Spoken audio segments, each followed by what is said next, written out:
Boa noite, meus queridos amigos, meus queridos irmãos do Brasil. Nós estamos muito felizes por poder dar continuidade ao nosso estudo, que iniciamos ontem com o Evangelho sobre a nossa viagem à Ásia Menor, ou Anatólia, ou atual Turquia. Essa nossa viagem, ela tem um sabor todo especial, porque ela é um estudo da parte dos sucessores de Jesus, numa época em que se chamava cristianismo primitivo. A história começa exatamente com a crucificação de Jesus, a sua ressurreição e depois de 49 dias o Pentecostes. Aquele fenômeno acontecido ali no cenáculo em Jerusalém marcou o início de uma nova era para a humanidade. Uma era de espiritualidade, uma era de mudança, uma era de amor e uma era de muita fé e confiança na pessoa do Jesus, que foi o grande mentor que nos auxilia, que é o nosso governador, ele que deu origem a todo esse processo que nós chamamos de cristianismo primitivo. O cristianismo primitivo é o período que vai desde, como eu já falei ontem, desde a ressurreição de Jesus, o Pentecostes, até o ano de 325, com o concílio de Nicéia. Quando Jesus é visto a última vez no Monte das Oliveiras, ele disse aos discípulos que fossem ao lugar de sempre. Isso foi já por perto, uma semana antes do fenômeno do Pentecostes. E eles foram para lá. E conta o livro de Atos, capítulo 2, que veio um vento forte que balançou as cortinas e que foi visto línguas de fogo descendo sobre os espíritos, o fenômeno da xenoglossia, que todos falavam as línguas uns dos outros, e tudo isso iniciou uma nova era para a humanidade. Mas os estudiosos teólogos dizem que o cristianismo primitivo foi uma seita judaica, nasceu dentro do judaísmo. Todos os discípulos de Jesus eram judeus.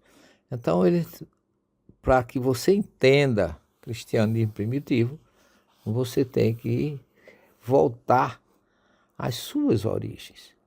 Porque esse período do primeiro, segundo, terceiro século foi um período dificílimo pelas perseguições que eles sofreram.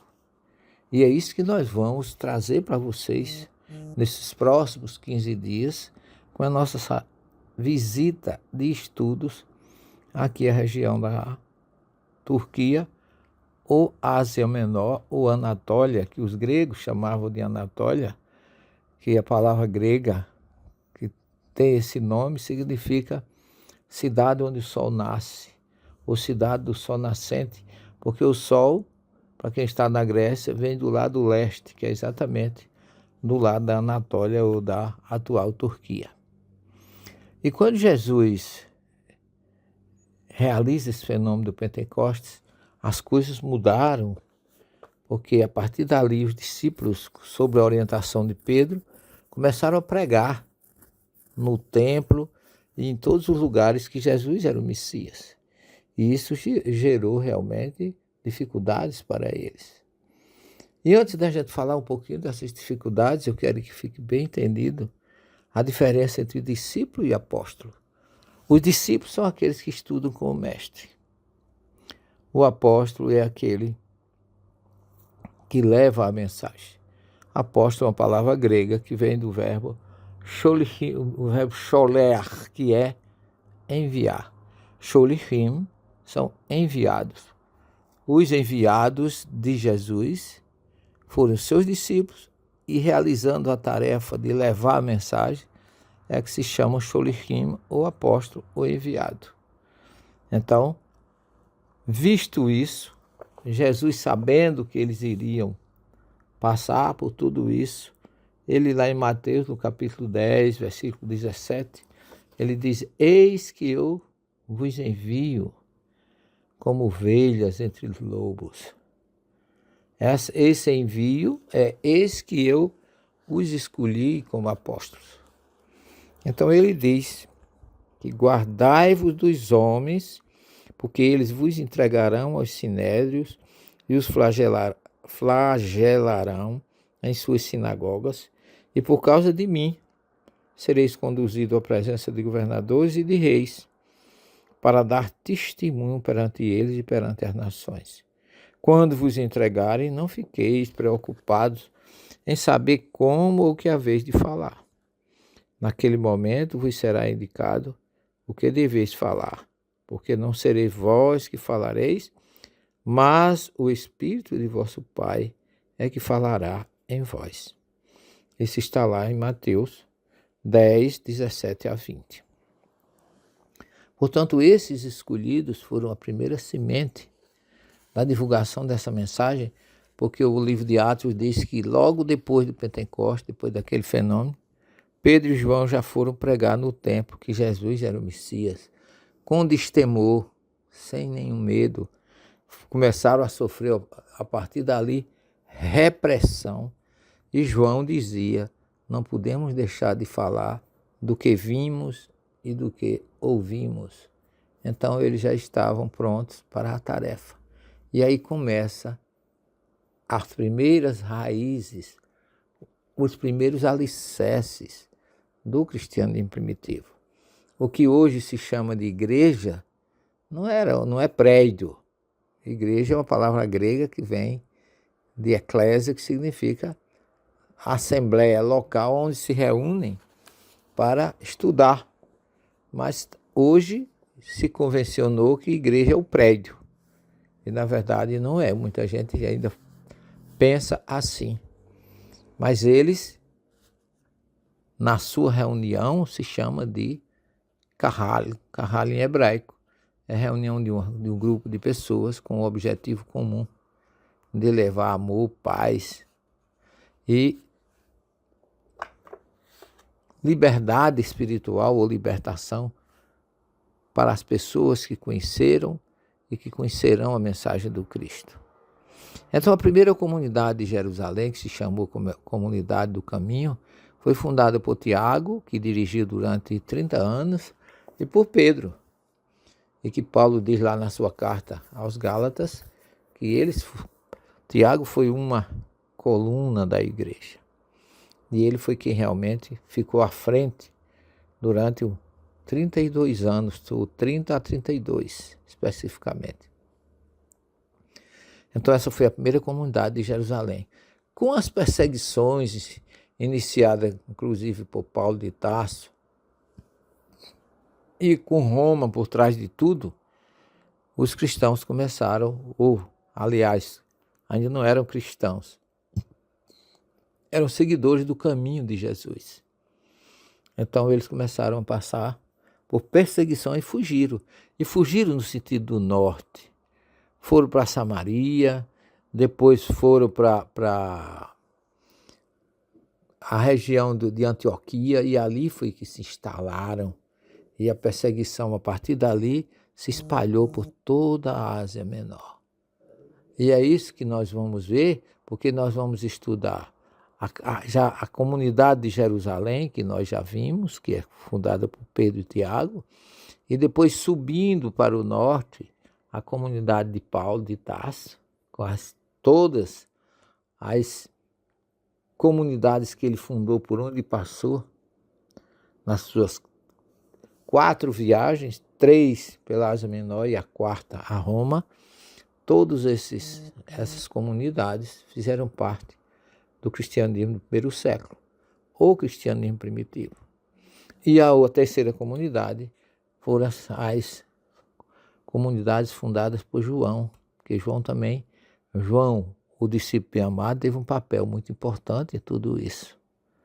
Com a perseguição, ele levou Maria para Éfeso, e lá em Éfeso ele instalou Maria, num determinado local, mas o assédio das pessoas, as visitas, as buscas por ela, fizeram com que João retirasse ela ali daquela região próxima ao centro da cidade de Éfeso e levasse para uma montanha. E foi lá que ela viveu até os 60 e poucos anos, quando Jesus veio buscá-la e ela encerrou a sua missão entre nós.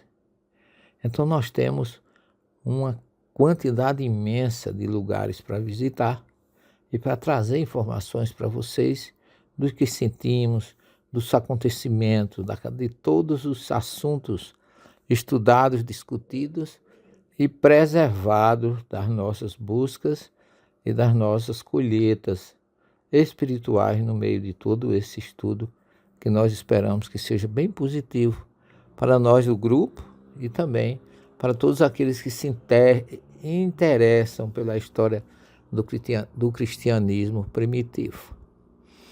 Então, queridos irmãos, nós estamos nos preparando. Amanhã nós começaremos aqui na Capadócia.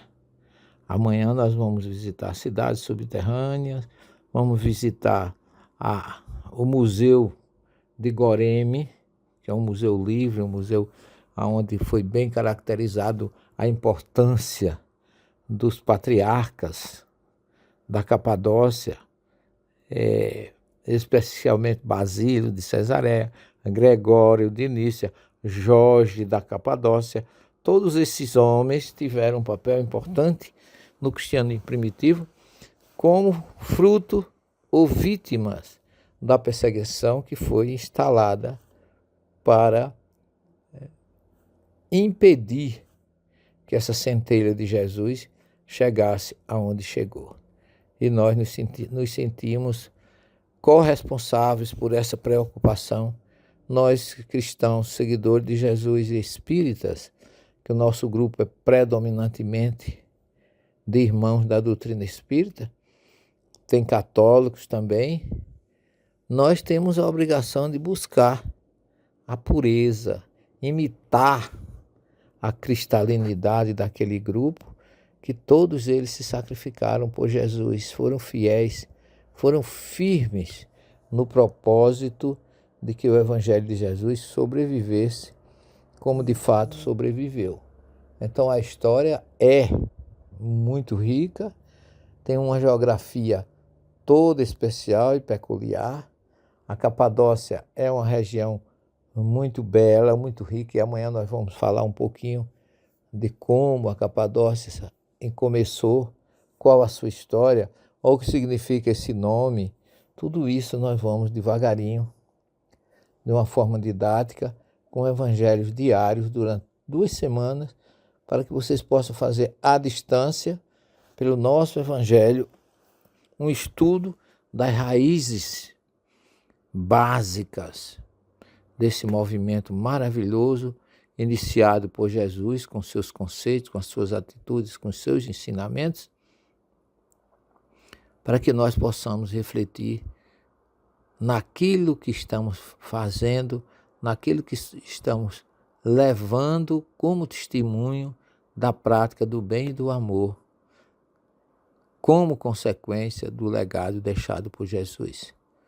Vamos refletir um pouquinho sobre isso, pedir a você que nos siga, porque você não vai deixar de aproveitar bastante os ensinamentos e as descobertas que nós vamos trazer desse grupo de 25 pessoas, que estamos todos entusiasmados, as pessoas estão muito felizes pela oportunidade, e nós vamos junto com elas realizar esse curso de visita ao vivo em todos os locais por onde passou Pedro, Maria, João, Barnabé e tantos outros que nós conhecemos da história eclesiástica e também da história das raízes e dos pilares do cristianismo primitivo. Fiquemos com Jesus, tenham todos uma boa noite e até amanhã, se Deus assim nos permitir. Muita paz a todos.